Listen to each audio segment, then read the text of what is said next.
Magandang araw mga tol, follow-up update kay Cuadro Alas Casimero tungkol sa pagiging undercard. Maraming fans nga po ang nagugulan bakit daw undercard si Casimero pero pag titignan nila sa Treasure Boxing Promotion, nakalagay naman doon na main event si Casimero. Okay mga tol, isa-isahin po natin. Kung titignan kasi sa box.live, nandyan po lahat yung mga mangyayaring laban ngayong taon. Kaya pwede nyo bisitahin itong box.live mga tol dahil makikita nyo dyan yung mga mangyayaring laban. Katulad itong laban ni Canelo Alvarez ngayong September 30.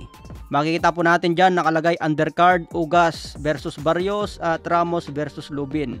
Kung titignan naman natin sa October 12 na laban ni Casimero, ang nakalagay naman dito mga tol, Kurihara versus Saludar main event, 12 rounds bantamweight division.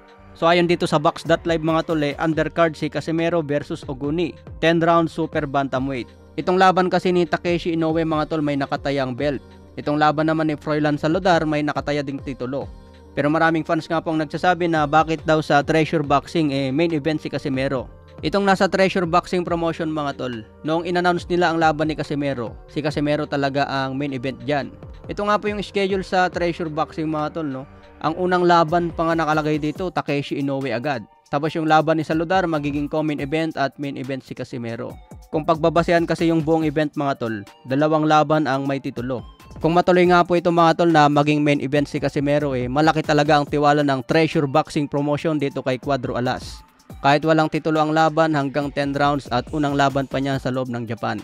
So dito po natin makikita na malaki ang tiwala ng Treasure Boxing Promotion kay Casimero dahil sa kanya pinagkakatiwala ang pagiging main event. Pero ang tanong kasi ngayon mga tol na nakakagulo ano ba ang mas masusunod? Yung box.live o yung Treasure Boxing Promotion? Ito kasing dalawang site na to mga tol pwedeng magbago ang isa. Pwedeng mabago itong nasa box.live at pwede rin mabago itong nasa Treasure Boxing Promotion. Kaya yung mga fans mga tol, wag na kayo magalit kung magiging undercard si Casimero. Wala naman masama sa pagiging undercard. Ano naman ngayon kung magiging undercard si Casimero? Ang importante may laban. Kung magiging main event naman siya, wala rin magbabago, ganun pa rin mga tol. Ang importante may panalo ang laban. Bakit daw binabalitang undercard? Dapat main event daw talaga si Cuadro Alas. Ang importante lang naman dito may panalo ni Cuadro Alas Casimero para makakuha ng big fight. Kaya kung main event talaga si Casimero dyan mga tol, isang patunay na napakalaki ang tiwala sa kanya ng Treasure Boxing Promotion. Sa ibang banda naman mga tol, Stephen Espinosa, presidente ng Showtime. Sinagot na nga po ang katanungan tungkol kay Tank Davis versus Kit Turman. Ayon nga po sa kumakalat na rumors mga tol, catch weight daw sa 145 pounds. Tulad ng binalita natin nung una mga tol, matagal ng chismis yan dahil noong 2021, 2022 at ngayong 2023. Ganyan pa rin ang balitang yan mga tol.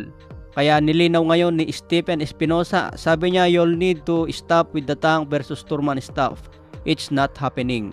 So ayan mga tol, malinaw naman po mga tol no, na hindi totoo yung chismis na yan, Tank Davis versus Kit Turman.